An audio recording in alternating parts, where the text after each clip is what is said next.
Hey, welcome back to a new video. How you doing? Hope you're well. So today we didn't actually do any recording and it's now bedtime, so we thought we'd give you a quick update of what we've actually been up to today. And we actually started the day and we decided that we were going to go look at the Mercedes Sprinter that was supposed to be at half an hour away, ended up being only 15 minutes away, so we decided that we'd go and see it. Yeah, we didn't actually take the camera for that reason. Basically, we thought it was like we said before, it was half hour away, like just to get to it.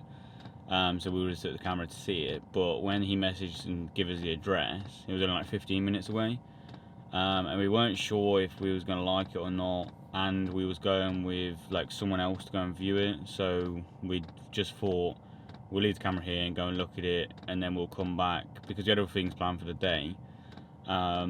So we just take the camera basically, because we don't record obviously when we're actually viewing the van anyway. It's just kind of, we record going to it and then record our thoughts after. So it was kind of like we could just do that when we get back. But when we got there, it was kind of just all a bit weird, wasn't it? It was all just a bit weird. Yeah, like he gave us an address, but didn't really give it us till like literally just before we came to view it. And then he gave us a house number, and then so we got in the car and he was like, oh, it's down being washed, I'll drive you to it, so literally just down the road. So we followed him. Yeah, and he couldn't reverse out. That was funny. Yeah, that was probably the worst reversing, considering someone had like reverse cameras and they could see, had a window at the back to see, because it's a Range Rover. And he drives like massive vans. It was just funny to watch. It was just kind of like, what? I'm not exactly the greatest at driving, so I'm not like picking or anything like that, but it was just amusing to watch him reverse. So we went to go see it and it was a pile of crap. Literally. You think it had been in a crash? Yeah, I think it was just terrible. Yeah. And he said it had a new engine. Yeah. And then I asked him, has he got any paperwork for that and everything? And he was kind of like, oh no. I'm not interested. Yeah, I'm not interested in that kind of stuff. So I just let them do it and stuff like that. And he said that literally as soon as we got out of the car, and I was kind of like, I don't even want to look around. There's no point. Yeah. But we did just kind of have a little walk around the outside. I thought, nah. And was just instantly like, nah, this is terrible. Like, he'd only done, so he said 150,000 miles on the advert anyway. We didn't actually look at the van. Yeah. But considering it only done that and it was 2005 plate, it was shocking. It was no. So, and the guy just didn't seem trustworthy at all either. Yeah, we even went back because we were like, we don't even know if he lives there. Yeah. Because it's really weird, because he had two vans up for sale, and the one that we wanted to look at was the one that that wasn't there. Yeah. And then he was like, oh, the other one's in town, it's about 20 minutes away, I can take you if you want. Yeah, but it just seemed weird how he had, like, he was parked up apparently outside his house, and one van was down the road and the other van was 20 minutes, half hour away. And then when we came back later, his car wasn't outside that house. Yeah, so it was a bit weird, but we didn't even think about it. We just thought we were going to see it. So we didn't take the camera along, and then that led on to us going for like a 6-hour outing, basically. Yeah.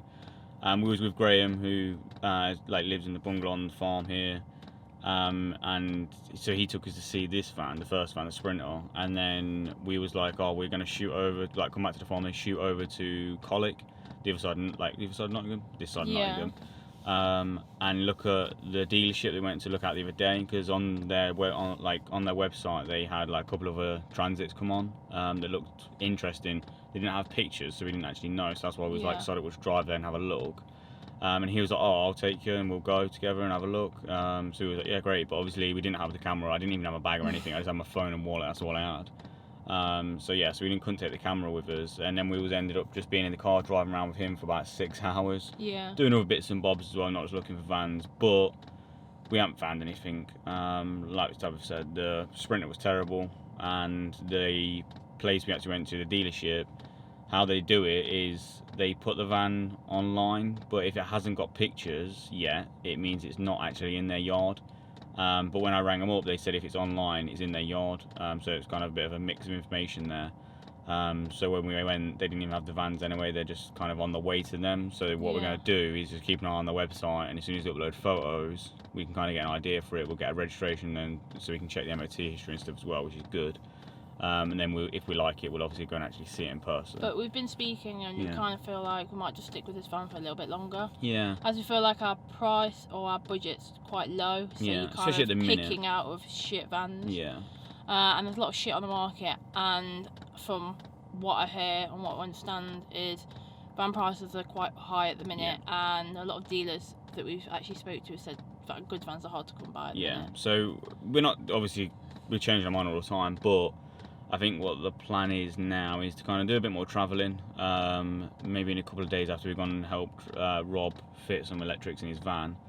And then maybe shoot into the Peak District. We're not going to go far away because we got this little man needs to go and get his second lot of injections in like a few weeks, so we're not going to go far. But I think maybe just hang around like the Peak District area, maybe go to some other spots. But yeah, I think we're going to leave this for a little bit and just kind of stay in this van, especially because this van's like MOT, we can get it done a month early, so that's what we're going to do. Yeah. So as soon as 1st of October, I think it's 1st of October or something like 2nd, we're going to get this van in for its MOT. Yeah, and then hopefully this obviously comes back all good. And to be fair, then we'll put the value of this van, because obviously if it's got another 12 months MOT, it's more valuable than if it's got 1 month or a few weeks of MOT. So yeah, so hopefully that will help this sell as well. But like I've said, I think we're probably gonna we push it back a little bit basically, but we'll keep an eye out every day and just check like once or twice a day rather than all day. Yeah. And just gonna see what comes on the market and then make a decision from that.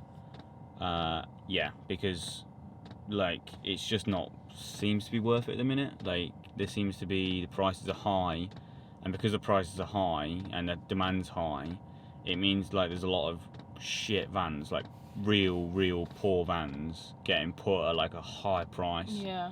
So then when you're looking, you're kind of being like, well, this is terrible. You know, when we bought this van, it's not exactly high mileage, 122,000. Well, when we bought it, it was 117, was it? Okay, so 117 when we actually bought it, and we paid $3,000 for it. I know it needed $1,000 spending on it, but that's still only $4,000 for a van that looks solid. Obviously, we'll find out when we actually put it in for MOT, but it looks absolutely solid now. It's not skipped a beat or anything since we've actually spent that little bit of money at the start. Low mileage for $4,000. At the minute, there's none of that around. No. There's you either get a rust bucket with okay mileage, or you get something that's like decent rust wise, but then has very high mileage for like $5,000, well, $4,000. To be fair, I think that shows how much prices have gone up, because I was looking at how much vans just as a van this kind of age, and they're up for like $6,000. Yeah. Yeah, so it's gone up like $2,000 in a year, which is quite strange, because which is a bit weird, because this van obviously hasn't sold yet, and obviously it's had the camper conversion done to it. So yeah, I don't know if obviously the MOT is putting people off or not.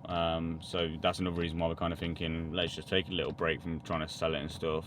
Keep the advert up, but if obviously it passes MOT, which it should do. If it passes with like flying colours, then obviously we're putting the price up of the van a bit more, just because it'd be worth, like it's more valuable, because obviously it means it'd be a good condition, nothing wrong with it, and it's got another 12 months of MOT. But yeah, that's kind of the little plan. But again, with our plans, they're always changing. Yes, don't hold us to it. No, but I don't tend to plan now. No. Just kind of live each day as it comes, really. Yeah, and it's more the fact that we do have a little plan in our head, I suppose, when we speak about it. We have like a little plan of like, okay, we'll do this, but it's not a concrete plan. It's a very vague idea, and we obviously say that to you on the camera that like, oh, this is what we're gonna do, but it doesn't mean we're gonna stick to it, and we're not holding ourselves to it at all. Like tomorrow we could look in the morning and there could be a van come up and we're like, let's go and get it, or at least go and see it. Yeah. And then that means obviously we're staying around here to sell this van to fund the build and stuff. So it's all options and it's all up in the air, which is kind of the best thing about it, is we've got the fluidity of like making decisions.